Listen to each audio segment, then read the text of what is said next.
রাষ্ট্রনায়ক তারেক রহমান বরিশালে ধানের শীষের পক্ষে নমিনেশন দিয়েছেন অ্যাডভোকেট মুজিবুর রহমান সরোয়ারকে। সেই মুজিবুর রহমান সরোয়ারের পক্ষে আজকে আমরা ফতুল্লাবাদ অঞ্চলে তার প্রচারণায় লিফলেট বিতরণ করেছি।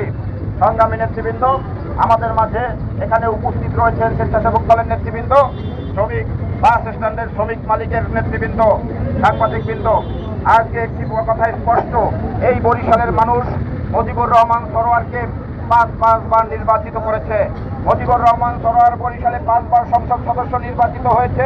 বরিশালে মেয়রে 1 বার নির্বাচিত হয়েছে মুজিবুর রহমান সরোয়ার।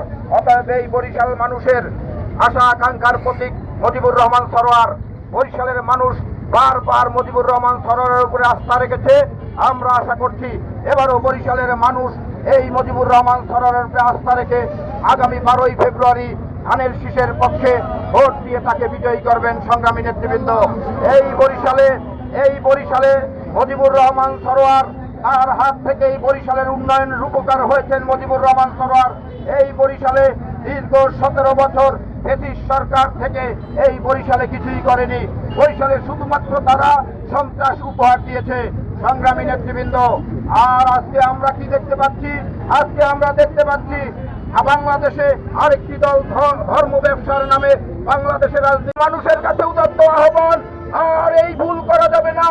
আমরা মুজিবুর রহমান সরোয়ারের উপরে বিগত 5 নির্বাচনে আস্থা রেখেছি। এবারও মুজিবুর রহমান সরোয়ারের উপরে আস্থা রেখে, দেশ নেত্রী বেগম খালেদা জিয়ার উপরে আস্থা রেখে, আমাদের ভারপ্রাপ্ত চেয়ারম্যান তারেক রহমানের উপরে আস্থা রেখে আবার আগামী 12 তারিখ সকলে কেন্দ্রে গিয়ে ধানের শীষে ভোট দিয়ে বিপুল ভোটে তাকে নির্বাচিত করব, এই আশাবাদ ব্যক্ত করে আমি আমার সংক্ষিপ্ত বক্তব্য করছি। বাংলাদেশ জিন্দাবাদ, শহীদ অমর হোক, খালেদা জিয়া জিন্দাবাদ, আগামী রাষ্ট্রনায়ক তারেক রহমান জিন্দাবাদ, জিন্দাবাদ, জিন্দাবাদ। সকলকে ধন্যবাদ। দেশের মানুষের সাথে প্রতারণা করা শুরু করেছে। বাংলাদেশের বরিশালের মানুষের প্রতি উদাত্ত আহ্বান, এই ধর্ম ব্যবসায়ীদের হাত থেকে নিজেদেরকে রক্ষা করবেন, নিজেদের পরিবারকে রক্ষা করবেন। সংগ্রামী নেতৃবৃন্দ, এই যে আজকে যারা রয়েছেন, আপনি গতকালকের একটি বক্তব্য আমি শুনেছি। গতকালকে জামাতে ইসলামের সেক্রেটারি জেনারেল বক্তব্য দিয়েছেন 1971 সালে নাকি পাকিস্তানের হানাদার বাহিনী ভারতের কাছে আত্মসমর্পণ করেছে, বাংলাদেশের কাছে তারা নাকি আত্মসমর্পণ করেনি। এই বক্তব্যের মাধ্যমে স্পষ্ট হয়েছে যে আজকেও বাংলাদেশ জামাতে ইসলাম বাংলাদেশ মুক্তিযুদ্ধকে তারা স্বীকৃতি দিতে চায়নি। সংগ্রামী নেতৃবৃন্দ, আজকে যদি এই জামাতে ইসলাম বাংলাদেশে কোন রকম ভাবে কিছু করতে পারে, তাহলে এই বাংলাদেশে একদিন দেখবেন 16ই ডিসেম্বর পালন করতে দিবে না, দিবস পালন করতে দিবে না, কেননা 21শে ফেব্রুয়ারি তারা পালন করতে দিবে না। কারণ বাংলাদেশের সমস্ত বুদ্ধিজীবীদেরকে এই জামাতে ইসলামের নেতৃত্বে সেদিন হত্যা করা হয়েছিল।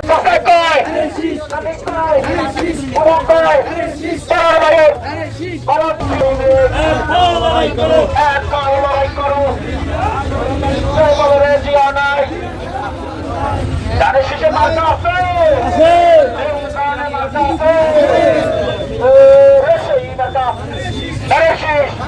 সরার বাইরে মঞ্চ বাইরে উন্নয়নে ধানের শীষ, ধানের শীষ,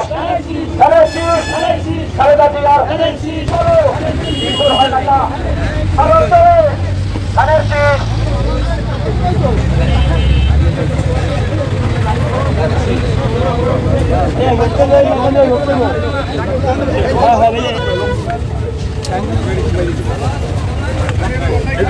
আমি